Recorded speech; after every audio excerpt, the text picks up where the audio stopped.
नमस्कार मैत्रिणींनो, एजलेस वुमनच्या हे माझ्या यूट्यूब चॅनलमध्ये आपले सर्वांचे स्वागत आहे। आज मी तुम्हाला उन्हाळ्यामध्ये आपल्या त्वचेची आणि आरोग्याची काळजी कशी घ्यावी याबाबत सांगणार आहे।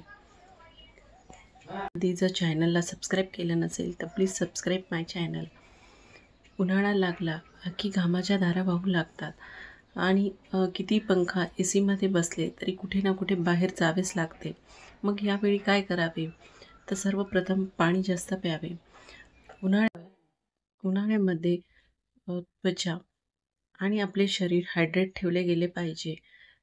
घाम जास्त येतो त्यामुळे बॉडीचे डिहायड्रेशन जास्त होते, ते होऊ नये म्हणून पाण्याची मात्रा योग्य पिली गेली पाहिजे। जास्त पाणी पिले पाहिजे, नाहीतर मग निंबू पाणी, नारळाचे पाणी, उसाचा रस अशा प्रकारचे लिक्विड घेऊन पण पाण्याची मात्रा आपण पूर्ण करू शकतो। दुसरी महत्त्वाची गोष्ट आहे, उन्हामध्ये बाहेर निघताना सनक्रीम लोशन लावले पाहिजे।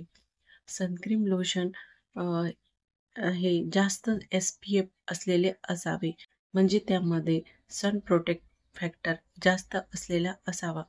त्यामुळे स्किनचे सूर्याच्या UV किरणांपासून संरक्षण होते आणि आपल्या चेहऱ्यावर काळे डाग पिगमेंटेशन होत नाही।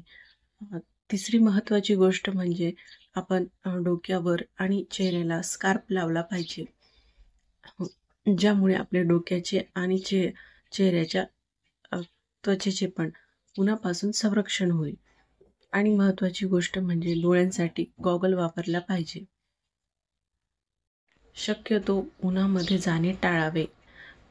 दुपारचे साधारण 1 ते 3 या वेळात कडक ऊन असते, त्यामुळे या उन्हामध्ये जाणे शक्यतो टाळावे। उन्हाळ्यामध्ये कॉटनचे कपडे घालावे आणि ते जास्त डार्क रंगाचे न वापरता लाईट रंगाचे वापरावे। उन्हामुळे आपली स्किन काळवंडली असेल तर हळद, बेसन आणि दही यांचा फेस पॅक चेहऱ्यावर लावावा। दुसरे महत्त्वाचे, महिन्यातून एकदा आपण फेशियल केले पाहिजे आणि फळं आहे त्यांचे जास्त सेवन केले पाहिजे, जसं द्राक्ष, टरबूज, काकडी याचा उपयोग आहारामध्ये केला गेला पाहिजे।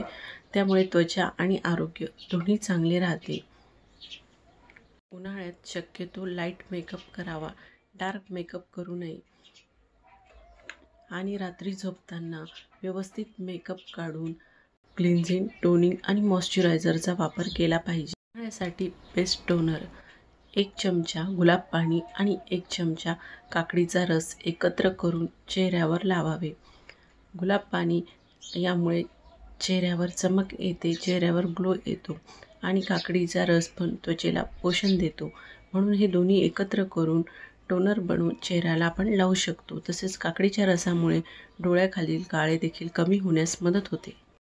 उन्हाळ्यात आहार देखील हलका फुलका घ्यावा, जास्त तेलकट पदार्थ खाऊ नये। त्यामुळे तेलकट पदार्थ खाऊन बाहेर गेल्यामुळे ॲसिडिटी वाढण्याची शक्यता जास्त असते, म्हणून तेलाचे पदार्थ कमी प्रमाणात खावे, फळांचे जास्त सेवन करावे। प्रकारे आपण उन्हापासून स्वतःचे स्किनचे आणि आरोग्याचे संरक्षण करू शकतो। लाईक करा, शेअर करा, सबस्क्राईब करा। थँक्यू।